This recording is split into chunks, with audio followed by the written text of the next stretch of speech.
I don't know what that was. What's good, y'all? Kid here, saving movie go time with quality reviews, and this one we got for you guys is Black Widow, and we're gonna jump right into this one. So the story for this one, story takes place after Captain America, what is that? Captain America Civil War, and it's basically what she was up to the entire time that we didn't see her for Civil War to Avengers Infinity War. And we get the chance to see Black Widow, we get to see her family, we get to see how she relates to her family, her sister, we get to see her dad, and we get to see the mom. Basically trying to tie up loose ends before Infinity War. Like I said, it takes place between Civil War to Infinity War. So she's trying to tie up loose ends between that time frame. The story makes sense. It's nothing crazy. It's nothing crazy. Here's are good. I like the character development. I like being able to see a young Natasha and how she was as a child as opposed to how she is now as an adult.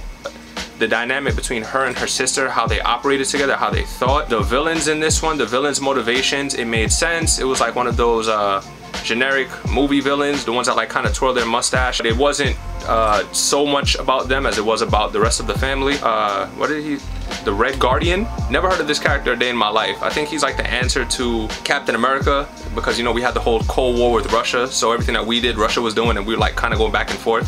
So that's the reason why the Red Guardian exists, at least I think. He was an interesting character. He was funny. And I liked the mom's character, like seeing the mom, how she treated them as children versus how she treats them as adults. There's a scene specifically where they're all at the table, and you would swear that they're like a family that just reunited for the first time. It was probably one of the funniest scenes in the entire movie. Visual effects weren't that used in this movie, but the sound design, Jesus mercy. So there's a lot of fights in this movie. There are a lot of fights in this movie, and in each fight, it's a painful reminder that they are real people, and real people get real bruises. It would be the equivalent of what if Batman was real and he was fighting crime? Like, he would come home and he would have bruises on his body, he would be in pain, and this movie reminds you of that tenfold. Like, it's incredible. I would personally have to say that Florence Pugh, I don't know how to pronounce her last name, I'm sorry, but she stole the show in this one. I'm not gonna lie to you guys. She was comedic when she needed to be comedic, she was serious when she needed to be serious. There was a scene at the same dinner table that she gave a very compelling performance for her character, so I think she did a great job. All of these things put together, I'll be honest, I wouldn't pay to watch this one. I wouldn't pay to watch it, I'll be honest with you. Out of 10 stars, I'd give this about a 5. It's a Black Widow movie. I'm not trying to be mean, but when you got a movie series where you have demigods, super soldiers, radioactive spider people, someone who can shrink to a molecular level, and then you got some spy woman, it's cool, but it's not, it kind of holds us over until we see something crazy on screen. They've already set the bar up here.